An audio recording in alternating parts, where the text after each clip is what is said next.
రుణమాఫీకి సంబంధించి guide lines ప్రకటించడం బీఆర్ఎస్ పార్టీకి సంబంధించి స్వాగతిస్తారా, లేకపోతే ఏమైనా సూచనలు చేసే అవకాశం ఉందంటారా?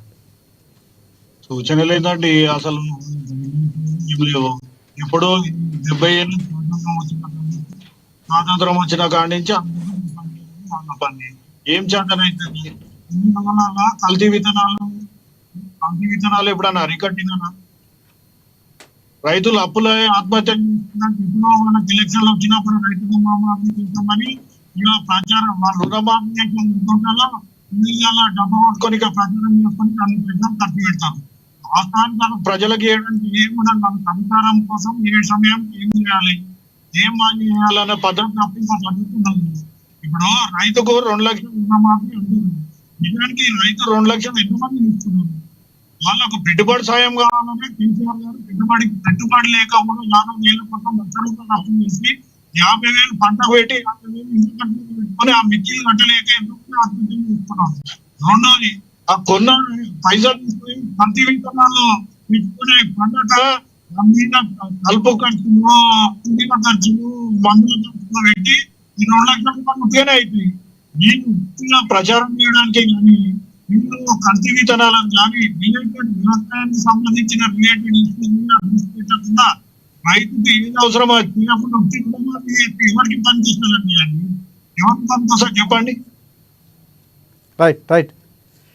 రైట్ శ్రీనివాస్ రెడ్డి గారు. ఎస్ శివలాల్ గారు, ఒకటి ప్రధానంగా మీకు చాలా ప్రెషర్లో జరుగుతున్నటువంటి పరిస్థితి కనిపిస్తుంది. అంటే గతంలో ఏదైతే అంటే బడ్జెట్ చూసుకొని కూడా కొన్ని హామీలు ఇవ్వాల్సిన అవసరం ఉందని ముఖేష్ నుంచి చాలా చాలా క్లియర్ కట్గా చెప్తున్నటువంటి పరిస్థితి కనిపిస్తుంది. సో అంటే అప్పులు ఖచ్చితంగా ఉంటాయి, దాన్ని తీసుకునేటప్పుడు ప్రజలకు ఏం చేయగలం, ఏమిస్తే బాగుంటుంది, అంటే కేవలం పార్టీ అధికారంలోకి రావాలని ఇచ్చారా అన్న ధోరణిలో కూడా ఇక్కడ ముఖేష్ గారు చాలా సూచనలు చేసినటువంటి పరిస్థితి కనిపిస్తుంది. దాన్ని మీరు స్వాగతిస్తారా? నిజంగా చూసుకోకుండానే ఈరోజు 31,000 కోట్ల రూపాయలు రుణమాఫీకి అవసరం అవుతుంది, భూములు తాకట్టు పెడుతున్నాం, ఇలాంటి ధోరణితో ముందుకు వెళ్తున్నటువంటి పరిస్థితి కూడా కనిపిస్తుంది. ఇప్పుడు వచ్చేసరికి రైతు రుణమాఫీ మళ్ళీ పెట్టుబడి సాయం ఎట్లా?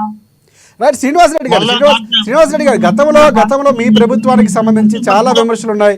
రైతులకు సంబంధించి పక్క రాష్ట్రాలకు వెళ్ళి రైతులకి రుణమాఫీకి సంబంధించినటువంటి అక్కడ రైతులకు సాయం చేసే ప్రయత్నం చేశారు, ఇక్కడ ఉన్న రైతులు పట్టించుకోలేదని విమర్శలు కూడా ఉన్నాయి. కానీ ఇక్కడ ఒక రుణమాఫీకి సంబంధించి ఏదైతే కాంగ్రెస్ పార్టీ ఇచ్చిందో దాన్ని నిలబెట్టుకునే ప్రయత్నం చేస్తుంది. రుణమాఫీ నిలబెట్టుకున్న డేట్స్, దానికి సంబంధించిన డేట్ కూడా అనౌన్స్ చేసింది, క్లియర్ కట్ గా ఇలా చేయబోతున్నాను కొన్ని సూచనలు చేసింది. మీరు ప్రధానంగా ప్రతిపక్షంలో ఉన్నారు, కొన్ని సూచనలు చేయాల్సిన అవసరం ఉంది. రుణమాఫీ చేస్తే సరిపోదన్నా, అవసరమైనప్పుడు ఇవ్వాలా. ఇప్పుడు వాళ్ళు ఎలక్షన్లో పెట్టుకొని వాళ్ళకి ఇష్టం వచ్చినప్పుడు ఏదో నేను చేసినా అని చెప్పి 2 లక్షలు చేస్తాను. 2 లక్షలు చేయడం కూడా ఎంతో మంది ఉన్నారు. మరి వాళ్ళ పరిస్థితి ఏంటి?